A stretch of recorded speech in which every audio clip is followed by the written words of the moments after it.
Everyone, welcome to Hue at Home. And today is January 28th, and it is Bell Let's Talk.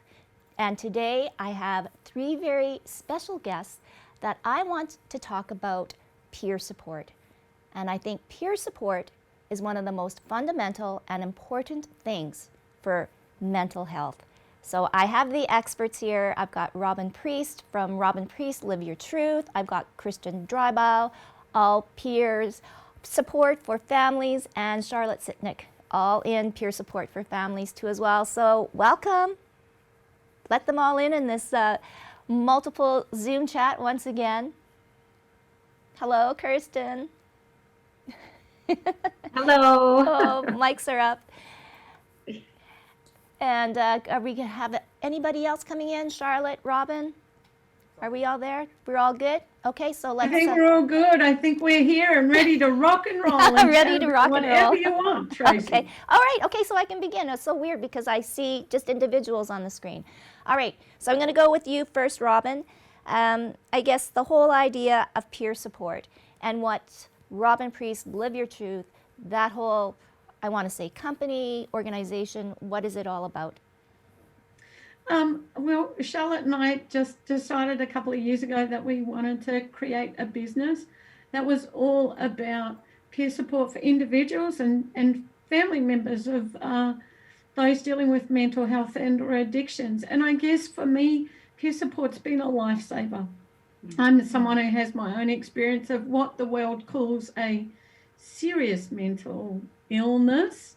I talk about it as mental health because I think it's on a continuum from what a great day today is to, oh, the wheels are falling off the bus. It's not as good as it could be. But peer support's all about people who have had similar issues, like being able to support each other. Because I know for me, when in the past I have attempted suicide, and I'm able to have conversations now with people who are feeling like they want to die, different conversations than other people have. Like you can share from your soul and be vulnerable about some of the feelings you had and how you got through it. And it's just a different conversation. And I think it's actually been around forever in the world. Like, I think Indigenous populations have done it forever. If you think about simple things like mothers and babies groups, that's a form of peer support. And we're really just starting to embrace it in like the mental health and sector. Addiction has had kind of AA, NA models around forever, but peer support and how we talk about it now is not coming with an agenda, but coming with a way of being that allows you to explore what it is that will support you. And so what we wanted to create was peer support options for people. We wanted to create resources, and Kirsten and Charlotte are doing the all-in part of the company for families, but just create things that weren't always available when we were going through stuff to support people. So we just have this honor of being able to be with people on their journey and share that journey with them. And like, it's just amazing. Did that kind of describe it? Yes, it did, most certainly. And I guess now, 2020 and now 2021, mental health is so important. Robin, have you seen a shift? Have you seen, and I don't want to say people that you would never think that would have mental health issues coming for support? I think what 2020 brought us was the weirdest thing, a little bit of an evener, right? Before 2020, there was more a discussion about it's those people over there that have mental health issues. And I think 2020 and its uncertainty and at times complete chaos showed people that like it can change in a moment. So yeah, there's been more people with anxiety because they thought they had control, even though they didn't. They thought they didn't. Now they're like, clear, we don't have control over much. And also people feeling what we might call depressed, like sad, uncertain of the future. And so we've had a lot more people coming with those issues. And I think the reason I say it's an even, or I'm hoping it is that the general population have more compassion and empathy now, because they see it is just like, it can be everyone that deals with this stuff and the feelings that come up. So for sure, I think we've seen people who maybe in the past thought they were immune from having what we call mental health challenges, to all of a sudden, like, the world is dealing with things differently. Yeah, no doubt. Now, for Charlotte and Kirsten, family. And well, I guess for a lot of us, we've spent a lot of time with family, and that could actually raise a little bit of heightened mental health issues too, as well. In your programs, too, you specifically deal with families, so I would first and foremost love to have you share your lived experience and then how families now have been affected and the importance of talking. Charlotte? Okay, yeah, I was just wondering if you want to go first. Oh, so thanks, Tracy, for this opportunity. I was introduced to peer support when my daughter was struggling with mental health challenges, with anxiety and depression. And an organization here in Manitoba reached out and offered peer support to her. And it was a huge part of her recovery story. What was missing would have been a family member supporting me, because it's such a different lens when you're talking to a parent who has a child or an adult child struggling with mental health challenges. It's just, you can talk on a different, you just talk with them differently because they kind of understand your world, and you understand their world. And so when I met Robin in 2016, I had the privilege of taking her training when she was up here in Canada. And I just saw the power in her peer support course and what was missing with the family component too. And she introduced us to a level of, I like to call it the Cadillac version of peer training, because there's a lot of people who think they're doing peer support and they really aren't doing peer support. So when Robin and I talk about us starting the company, it was really just having a conversation of, if we could dream big, what would that peer training look like? And I saw her as a huge value to Canada, something that we really, really needed. And so I'm truly blessed that she agreed and moved to Canada, specifically Winnipeg. I mean, that was such a bonus to our city. And in our Dreaming Big, all of our training was on Zoom as well as in person, because we wanted people in rural communities or organizations that didn't have a large budget to be able to access the training as well. So it wasn't just for the big city centers and the big organizations.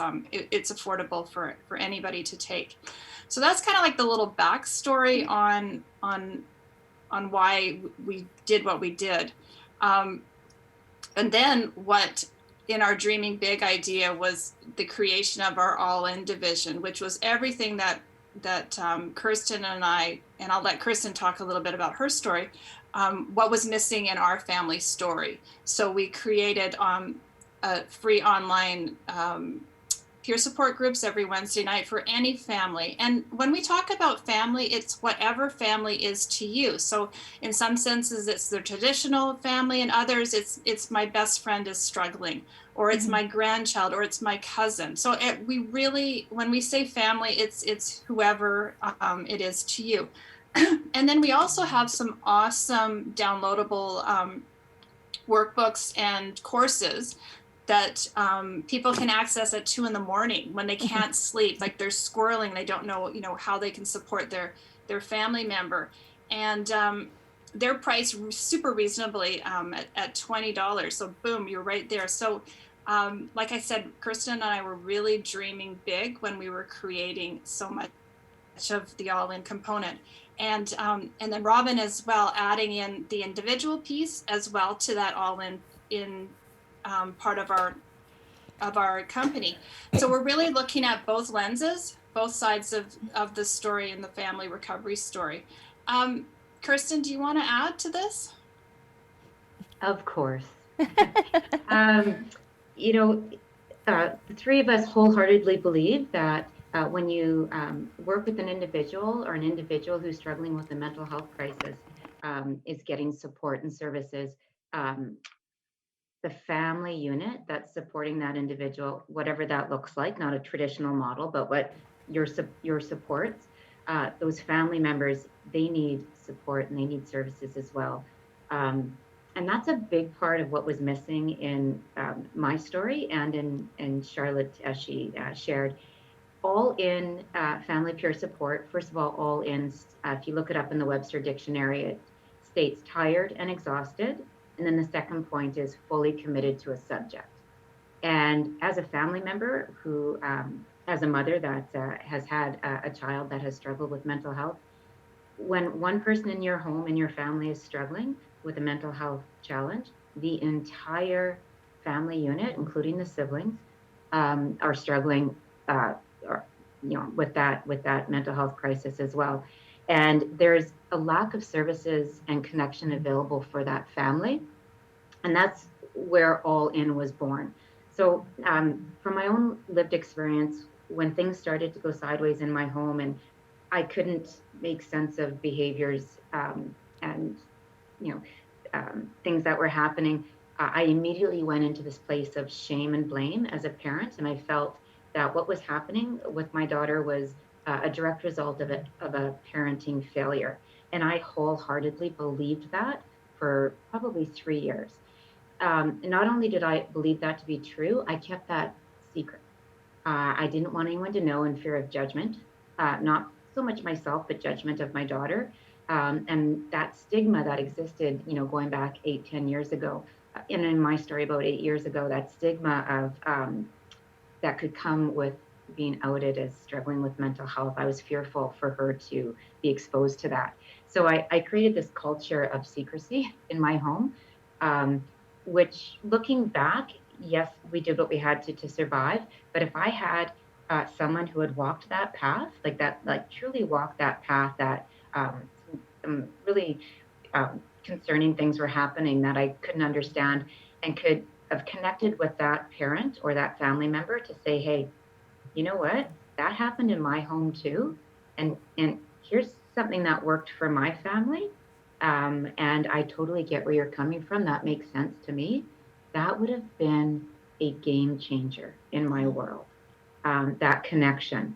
And so all of our workshops, all of our downloadable workshops and in-person workshops are written and created by lived experience. That would be Charlotte and I. And from that perspective of what was missing in our story and what would have made a difference in our story. Um, and as you can tell, we're extremely passionate about peer support, and the value that it brings to families as a whole. Wow. Well, This is, oh, and I was just going to add, Tracy, quickly, and this isn't not to replace clinicians or therapists. This is just another added piece to your story. Just wanted to add that piece. Yeah, that's a really important Yes. piece. We're not stating we're we're going to replace any existing services. This is a tangible service that is there to access for families in addition to, and we feel can really change a story. Oh, no, it's so true. And I know, having spent and getting to know all three of you so well, I've realized the importance of peer support. And I only think that it complements any kind of services, clinical services that people can get. And it's all, again, about talking and creating that safe space. And we've talked about that, a safe space, safe place, whatever that should be. But to wrap things up, Robin, you aren't from Winnipeg, but you have now spent quite a lot of time here now. What is the first thing that comes to mind about our city to you? Weirdest thing, community. It, like, there's something about Winnipeg that feels community. And when I think about peer support, the reason peer support is so cool is because it's about community. I did a big focus groups all across the country about 10 or 11 years ago for something for the Mental Health Commission of Canada called Making the Case for Peer Support. And people talked about peer support giving you a sense of community, camaraderie, like knowing you're not alone, that what you're going through, actually other people are going through too. And I think that's the big thing when I think about peer support. It allows you to not feel alone. And so Winnipeg allows me not to feel alone as well. And this is the longest I've probably lived in one place for a while. So, well, let's not jinx it. No, we won't. And my plan is to stay. So, Good. Yeah. Well, incredible work that you are doing. Peer support all the way. Belle, let's talk. Let's just talk. Okay, thank you so much. Oh, and for more information, where can they go for people? They can go to www.robinpriest.com, and it's Robin with a Y. It's by me. But I do want to say I applaud Belle Let's Talk Day, and my request of everyone is let's not just talk on Belle Let's Talk Day. Let's talk every day about mental health and make it a common thing so it's not taboo. No. All right. Thank you again. All right. Have a great Belle Let's Talk Day. Thank you. Thanks. Bye.